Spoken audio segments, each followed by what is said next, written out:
Hey there, everybody! Welcome to another, for want of a better phrase, still, let's say, episode of Smoke and Mirrors. This episode is brought to you by Arabic numerals. You know, Arabic numerals, the ones that let you be able to count and do math. They're better than Roman. Arabic numerals. Also brought to you by Clean Water. Flint has been without it for 2,190 days.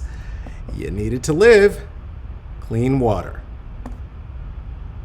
Okay, anyway, here we go. Our beans don't fry in the kitchen. Fish don't burn on the grill. Took a whole lot of trying just to get up that hill. And now we're up in the big leagues, getting our turn at bat. Long as we live, you and me, baby, it ain't nothing wrong with that. And this is Smoke and Mirrors. Okay, here they are. Your venerable host, Carlos Kareem Wyndham. Hey, look at that. It's almost, I pressed all the buttons on time, like I'm starting to learn what the fuck I'm doing. Hi, everybody. Welcome to another Smoke and Mirrors. Still learning to say that word. It is 4:21. We're a minute behind. If you're indulge. If you've already gotten in there, that's good for you. You're better than me, I guess. I don't know what the fuck.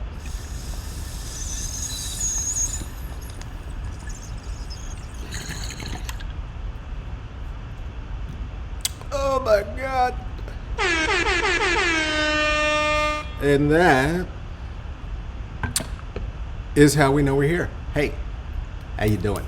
What is going on in your motherfucking world? I don't really know what's going on in mine. I know we're having what's going to be a great discussion in a bit. Let's see. Had a pretty good one yesterday. Thank you so much to everybody who was here. Was here with my friend, my godson, my nephew, Forrest. Had more viewers for that episode than anything we have done. So thank you all for filling me with confidence by making sure that everybody tuned in for a 16-year-old child more than you have for anything I've done at any other point in this stupid endeavor. So thank you for that. Seriously though, shout out to Forrest and to all of you for being here. Really, really appreciate that. It was super dope. For those of you who did give donations, I will make you aware that you provided for my boy $110 off the top. So thank you very much. And thank you again for reminding me who has value. No, shout out to Forrest, shout out to all of you. It makes a difference when you contribute to the efforts of our young folk and our youthuses, and that is much of the reason that we're here doing what we do. I think that the tech people have figured out all of the shit that was happening at the beginning of that mess last time. So hopefully that means that as we begin to transition to our conversation today, that there will be less tech mess. I don't really have like a monologue situation. I have no jokey jokes right now. I did want to share this with you though, because it just hits me as incredibly stupid. I got a trash can. I got a new trash can. I've been talking with you about all these wonderful things I've been doing in the house. Moving to the grout this weekend. And with my trash can came a 7-step user's manual. A 7-step user's manual to how to use a trash can, which is horrifying, and I think I'm afraid some people may actually need this, which could explain a bit about how a man, I guess we'll call him, would think that it might be a good idea to deal with hurricane season by shooting nuclear arms into it. I don't know. I don't know. Anyway, I got that. Hey, coming up on the 12th of this month, which is Friday, not this one, next one, Ryan Nicole, a very good friend of mine, MC, multi-hyphenate, organizer, activist, writer, poet, actress. I said that, I think, already. Also, the word is actor. Don't be a sexist asshole. Jesus Christ. I'm sorry for my own self. I felt it in my mouth and it felt bad. Ryan Nicole's going to be here on next Friday, and you should be here too. One more shout out to Forrest for their conversation with us. And coming up today, that says tomorrow, but it's not tomorrow. So I'm going to take that down. I'm just going to talk right at your face. Good friend of mine. Good friend. See, every time I talk about this person, I say that. Now, I want to stipulate some things, okay? When we met officially, each one of us had commented about what it was to meet officially, which was surprising to both of us. So we'll get into that a little bit as well. A friend of mine who is another multi-hyphenate genius, writer, a poet, a speaker, a teacher, an organizer. I'm sure there's some other things that they are in the enigma that they are. So please welcome to Smoke and Mirrors, my sister from another mister, Walidah.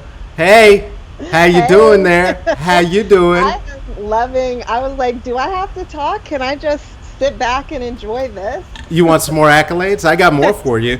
An No. afro more recognizable than Angela Davis. More style than... How dare you? Huh? How dare you? Oh, well, at this point, my auntie has had the locks. My auntie has... Come on now. There have been hairstyles. We all have brands to protect, and you are holding it down. You are holding it down. How you doing? I'm good. I'm glad to be here. I meant more just like the trash can stuff and just like the monologue. I was like, this is amazing. Yeah. Cracking up. I snorted once. I was like, so, you got to out of me. Well, that's good. I miss snorts. I'm going to be honest with you. I can't. I've been yammering at the goddamn computer for so long, with no actual social interaction. Doing this prophylactic social intercourse is. No, the transition I've done, I've been doing a lot more online events, and it is a hard transition because I tell a joke and I pause and I'm like, right. I don't know. Know. Did you laugh? Did you not laugh? Was there a thing? Was there a thing? Every once in a while I get to see like a smiley face like floating just in my peripheral vision. And that is the only indication, aside from comment sections that let me know that I'm just not an insane person, sitting here talking to nobody. Hey, thank you so much for being here. Thank you so much for being here. Thanks for having me. Absolutely. I have no questions or format. We'll just have a staring contest then. So we're just gonna, it's a stare down. It's a virtual stare down. And that way, if I lose, I can be like, no, there was a lag. Exactly. Technology. It had nothing to do with me. Had nothing to do with me at all. I was talking about when we first actually met, and in my head, I can't quite put a pin in it. What do you remember? It was at the Hari Kondabolu show. Okay, that's when we actually met. Yes. Okay. That's where we, in the real world, met. In the real life, in flesh. We exchanged long strands of DNA. I think we even hugged. We did hug, and I was like, it's so good to see you, except I've never seen you, but I feel like I've seen you. Yeah. hello. Hello there. Well, luckily there was an equilibrium of blurty awkwardness and assumed solidarity and affinity. From that moment, I was like, honestly, I'm gonna take it back further because I don't know if I told you this when last time we were talking. I had seen you when I moved. When I was banished to Portland. The tundras of Portland. When was this? It's got to be about 8 years ago. You were walking around a grocery, and I saw you walking around, and I thought to myself, that is somebody who that's a tribes person. That's somebody who I know. I don't know how I know them yet, but that's somebody who I know. And then over time, my godson and several other people kept saying, do you know Walidah? You have to know Walidah. You know Walidah. I said, I have no idea who you're talking about. I don't know what you mean. And, until they described you. And it was then that I was like, okay, I know who this person is. And it was only... You're like, I don't know her, but I know what brand almond milk she drinks. So. I know the brand almond milk, and I only found out that you were certainly... Portland personality and a burgeoning, at that time, I would say burgeoning still, national personality, none of which I knew. I just knew that you were my sister from another mister and that I had to know you. And it was, I think, so that show was what, like 6 years later, right? Something like that? Something to that effect? I mean, does time matter at this point? It was 90 years later or it was a week later. Doesn't matter anymore. I don't. Here's the thing, though. Time doesn't matter anymore, but it's because, right? We've broken all of their systems, in which they've broken their systems. Nature, right? The divine feminine has come back and reclaimed all of the systems, and so any time that was constructed by trains and for the purpose of moving commerce. Doesn't matter. That time doesn't matter. I think the time that does matter is time like this. Time that we're together. Smoke and mirrors time. Oh, stop it. Girl, come on. You can use that as a drop. I'm gonna take another hit and everything. Shit. And I'll take another drink of water. That is a healthier choice. I'll join you. Wait. Cheers. Oh, clink. Or what? Bloop. Isn't that what? That what plastic does? Okay, so plastic. Let's get into this shit. One of the things that I remember being one of the first things that resonated for me, that was a piece of writing that Octavia Butler had ever written, was about it being. I think it was in.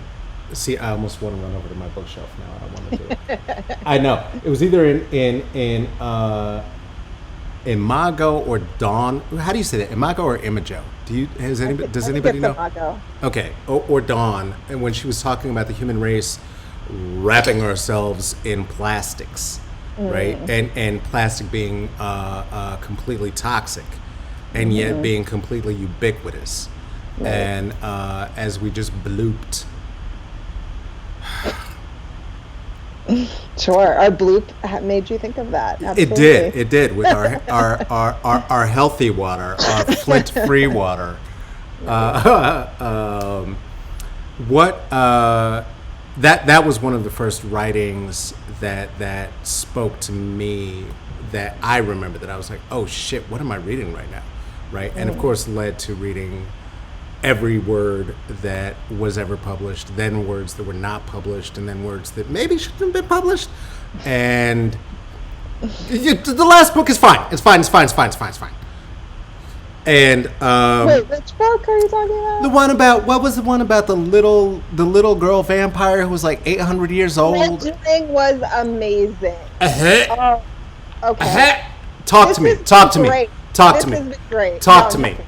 Oh no. Okay, we'll talk about the first thing you remember. Why is Fledgling amazing? Talk to me about that shit.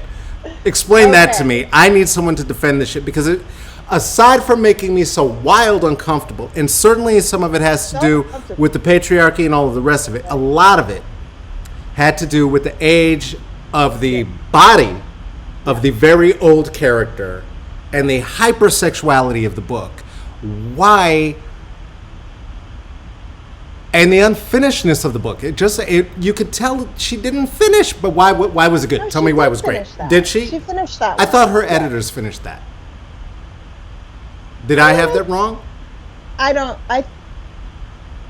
Maybe I might have it was wrong. not. Maybe it wasn't finished to Octavia level finished, which is perfection. So, I mean, I hear Okay, you, go, and go, I go. am. Let me I'm listen. so always uncomfortable reading Fledgling because of the age disparity. Because of, but that's part. I mean, obviously, Octavia wanted us to be uncomfortable. I mean, in all of Octavia's books, she wants us to be uncomfortable, to really question things, right? Like Octavia never gives us easy answers. She's like, what if I do this? And then you're like, oh God. She's like, Right. You have to live with that though. Figure out a way to live with it. But for me, well, first, I love that Octavia called that her fun book. Like, that's what I Right. love. Is she was like, I can't figure out Parable of the Trickster, so I'm gonna write a fun vampire book. And Just I was like, just a little kick around, just a little kick around in between, a little palate cleanser. oh, is this fun for you, Octavia? Is this fun for you, Octavia? Oh. No, I love that book because I feel like she was so subversive in it, right? Like the time it came out, that time vampires, still all the rage now, but when vampires were cresting, she took this notion of vampires and flipped it on its head on so many levels.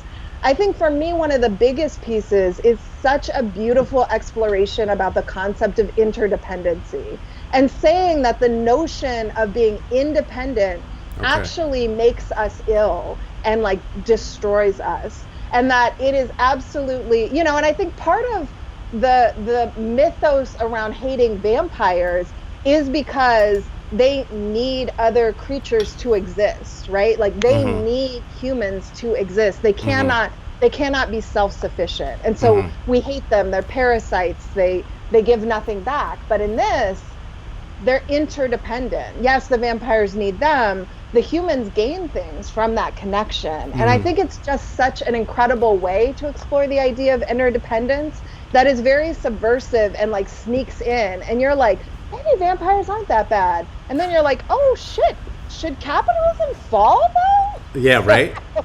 But maybe though. And then also, this like young black vampire is like, by the way, I can walk in the sun and y'all are old racist white vampires. And I'm with you. I mean, every one of the ideas that you're talking about that was explored in the book, absolutely. I'm so with it, right? That in particular, the idea of that interdependence, right? As we are moving toward a growing philosophical acceptance of a reality of a naturalism that requires us to accept and understand ourselves as a rhizome, right?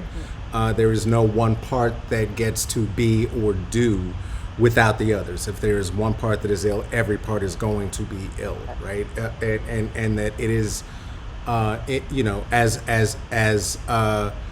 the hippies were able to co-opt and mainstream and sell butter through the indigenous and global brown and black understanding, truly one world, right? That it is one ecosystem.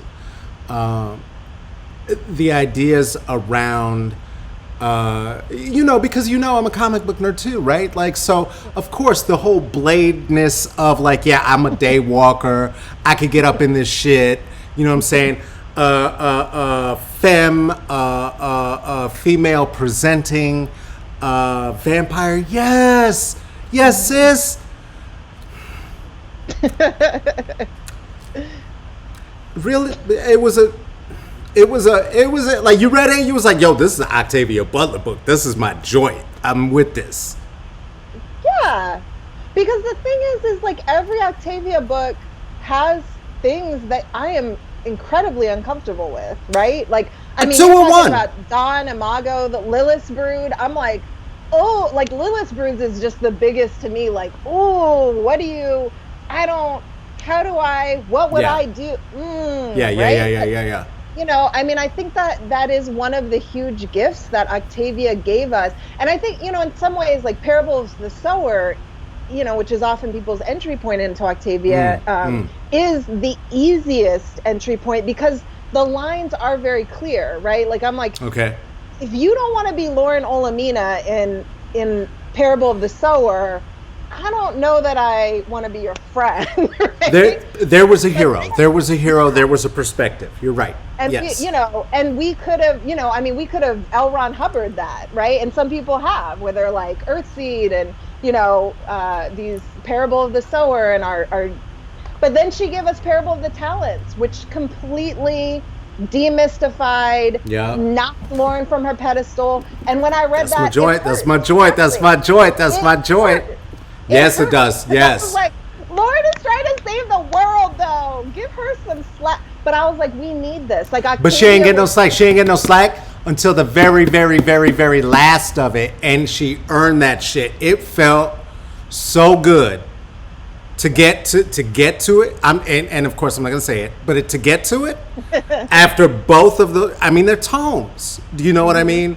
Or if you read it as one, right? They're tomes, and it's prescient.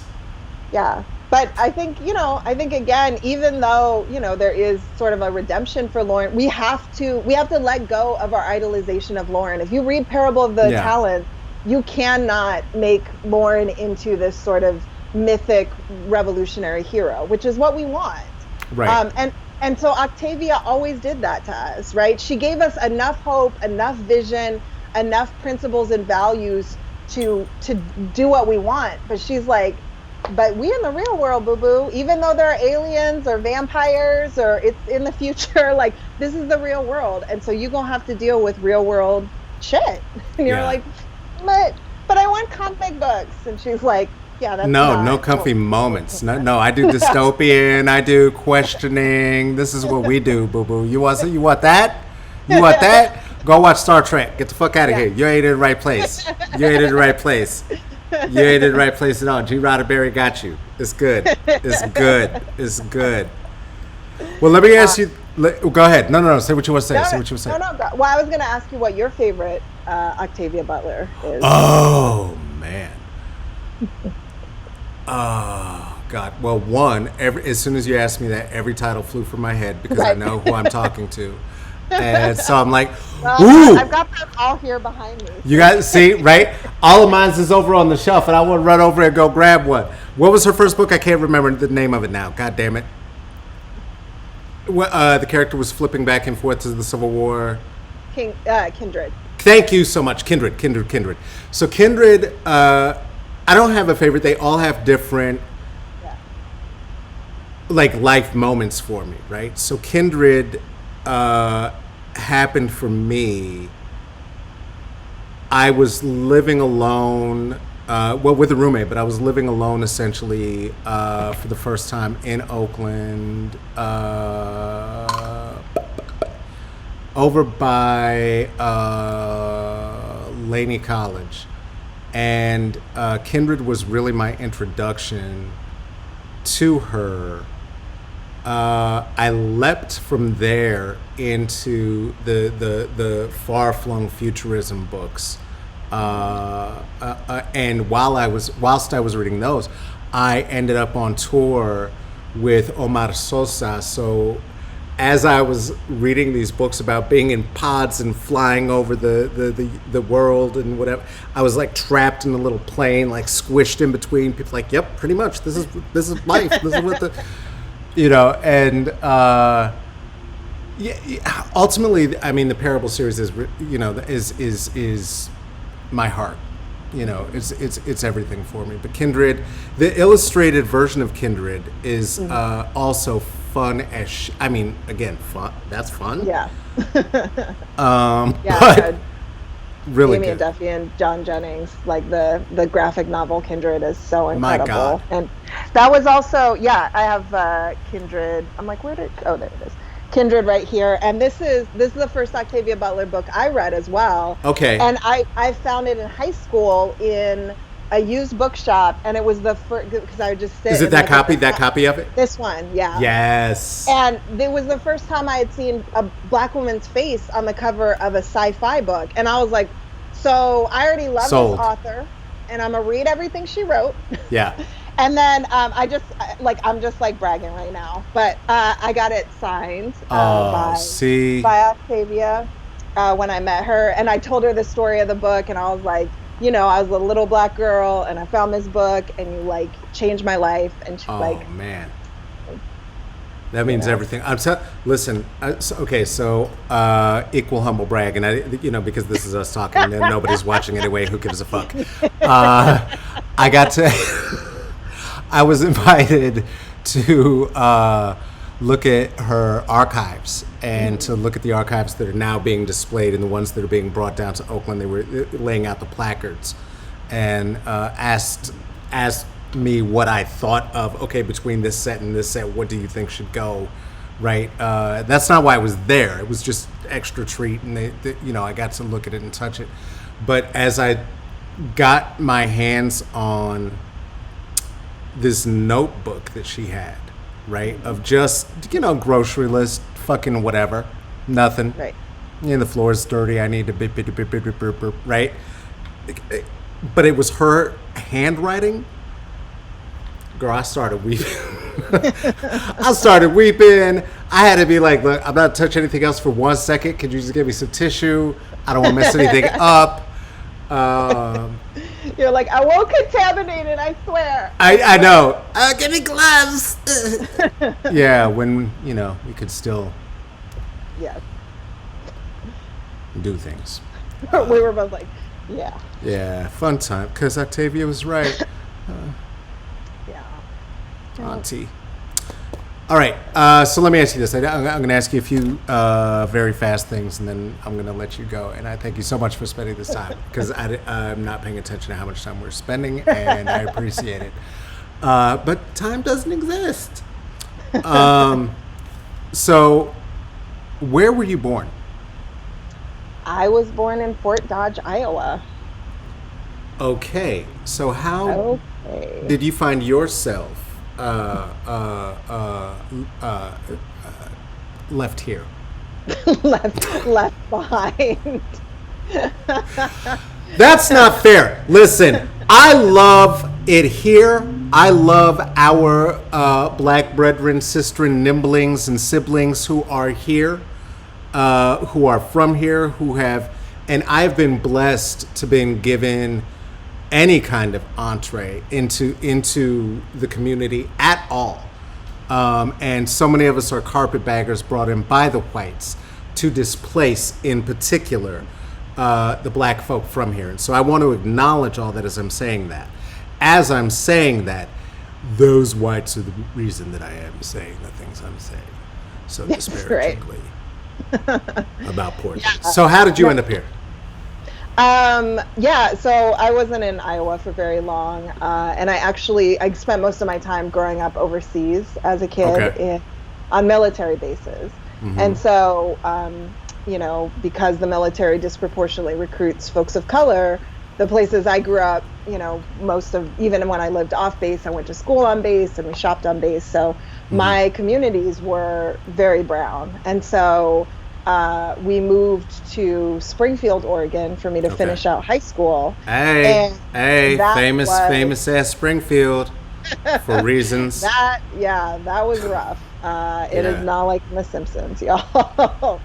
So and that, it was really that drastic shift from being in communities that were very brown to being in this place that was very not only white but very hostile, that I sort of began my journey of politicization, of trying to figure things out. I've always been a history nerd. And so, when I began to learn about Oregon Black history from folks like Dr. Daryl Milner, going through the Black Studies Department of Portland State, to me, that's actually what has made me love being here, and what has made me commit to staying here is that the history of Black folks, just recognizing under the most brutal and worst of circumstances possible, Black people stayed here and made it possible for us to be here.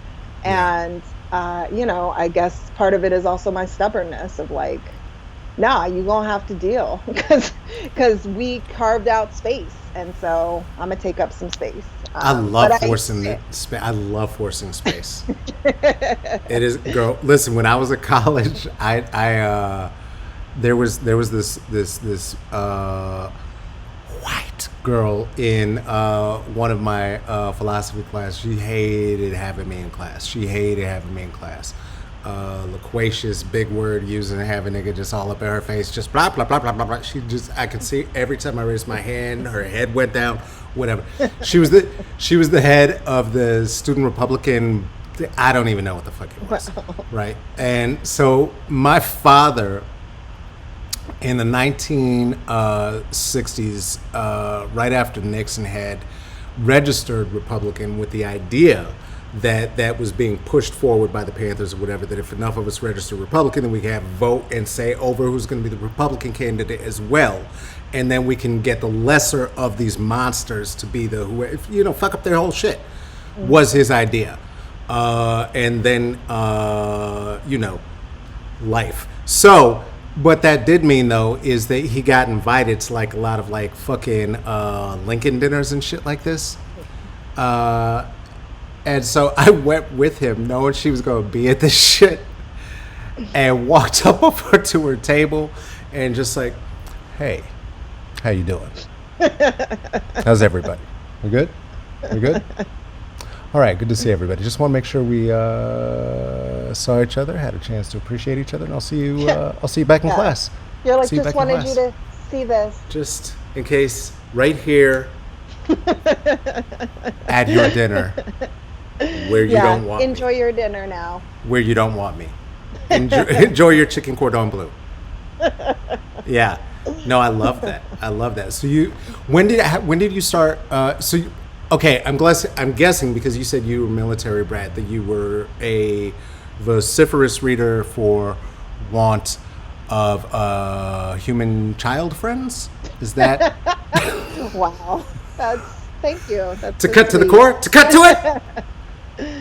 I'm funny because I didn't have friends, if that's anything, if that helps. I had to develop a personality. I mean, I know I'm cute, but God was like, nope, sorry, I'm going to take the friends, so you have to have a personality. So you're like, and now you've got it all. Including, the long-standing issues that go with it. It's great, yes, deep ones. My therapist is very well compensated. So how did you start reading early? Is that what it was? Yeah, I mean, my mom was always an avid reader. We always had tons of books in the house. And so it was just kind of like a given. That's something that you did. And I loved fantasy and science fiction and imagination. So, I had some friends, but they were nerds as well. And so, one of them went to Klingon language camp in the summer. And I actually, did not speak to my mother for a week because she would not allow me to go. She was like, we don't have money for that. And if we did, you would learn a real language. I'm like, Klingonese is a real language, Mom. You don't understand. Woo! But you know what? You could have got paid so much for translating right now. You could. Yeah. I mean, we could have The Empire is struggling to find fluent folks. So. And to translate all of the texts of Black liberation into Klingon. Oh my God. To force that shit down these white nerds' throats. And I would get a grant for that. I would get a grant for that. Come on. We gotta talk to your moms. Give me your number. Get her on the line. Hold on. Get her on the line. All right, and the last thing, and at some point I would really love to talk with you about the process of writing, but I'm not going to ask you about that now because I know it's too big. How did you begin writing? Was it a thing you were called to young? You were just doing it for expression, or how did that journey happen for you?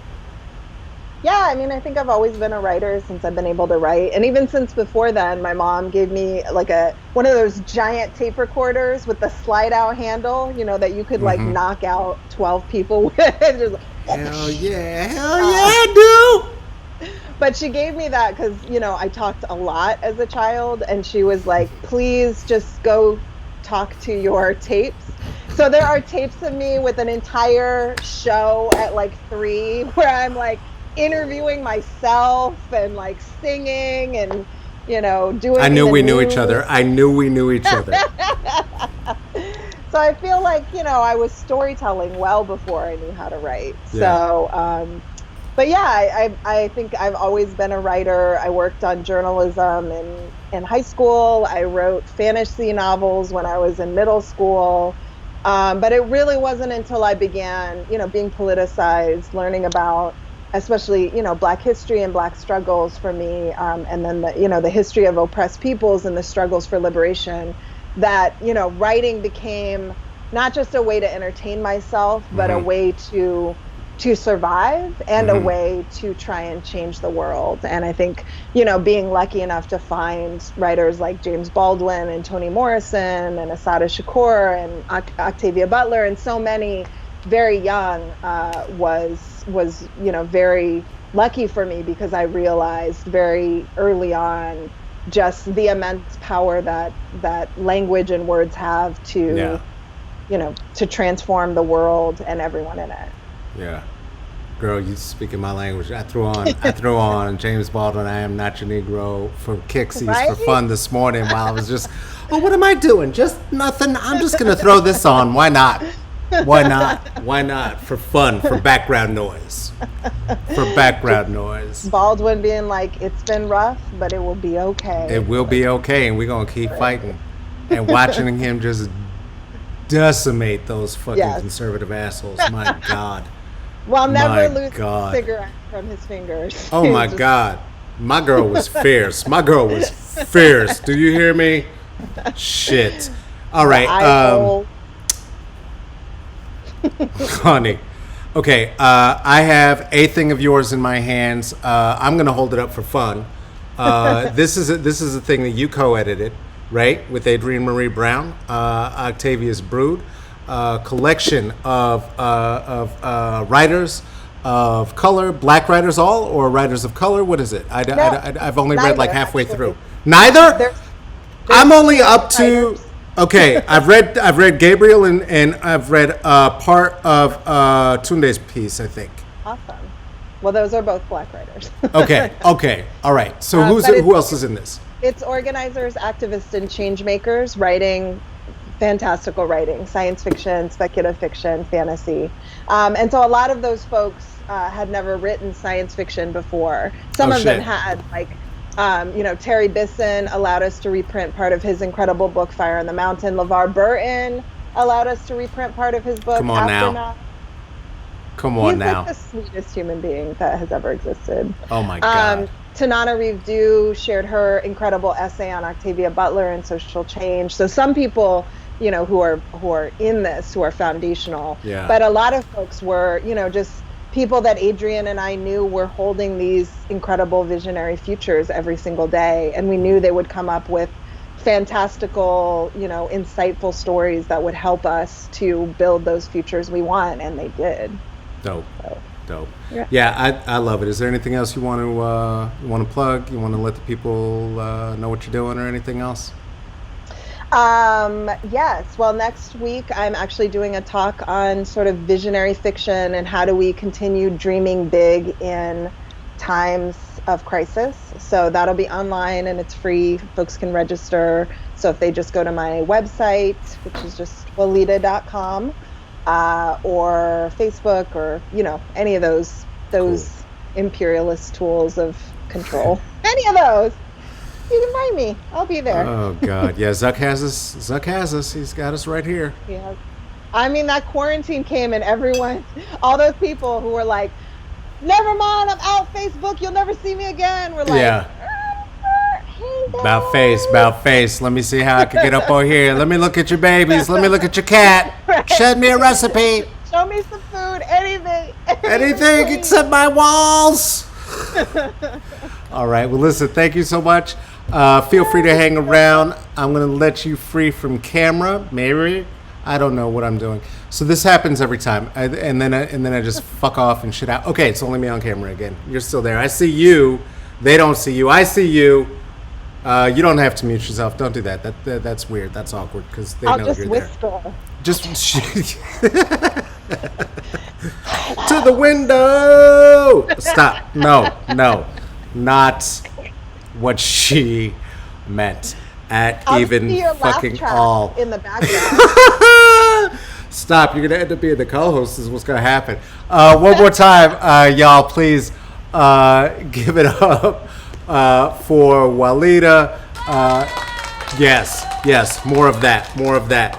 This is one of the many projects, Octavias Brood.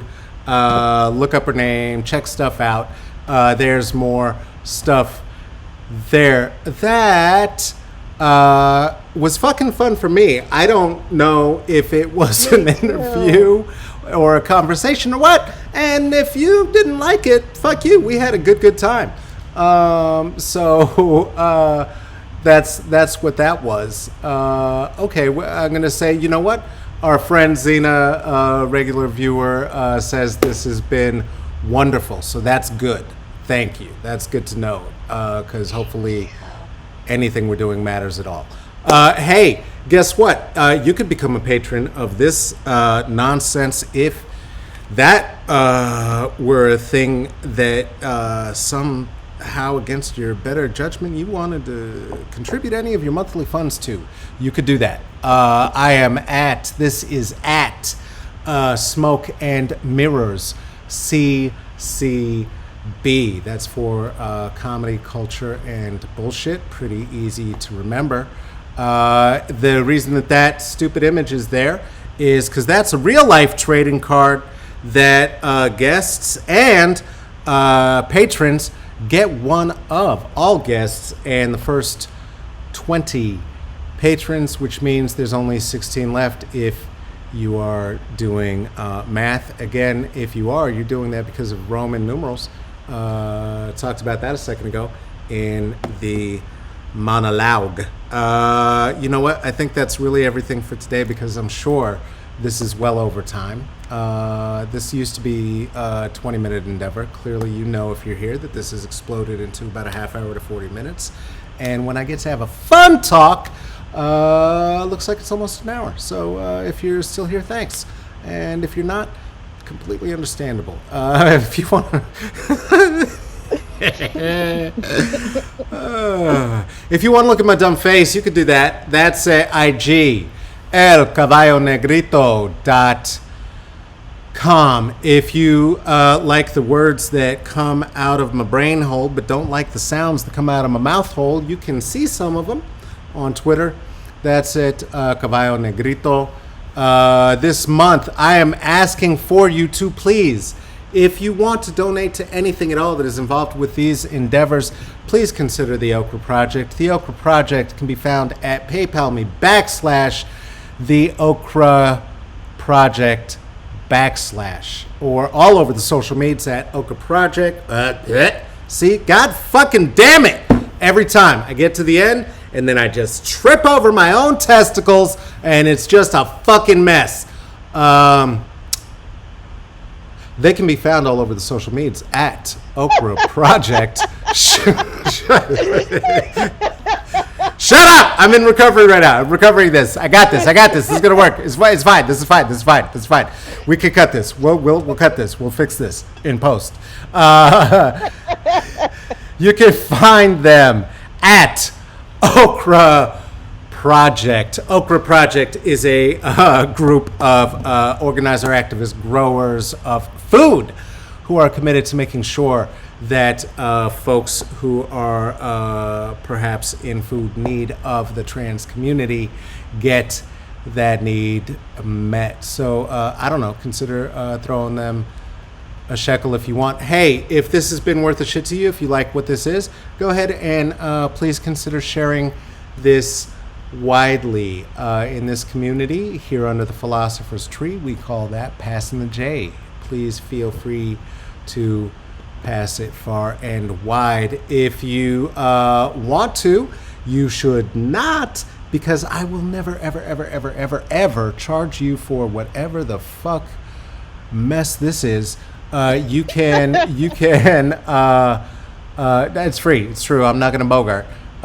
You can, but if you wanted to put $5 on it, you could, and you could do that at Venmo, Carlos-Wyndham, Windham, Cash App, $CK to the Wyndham, or PayPal me at CK Wyndham. And I don't know what I did, but that doesn't fit on the screen anymore. So my apologies.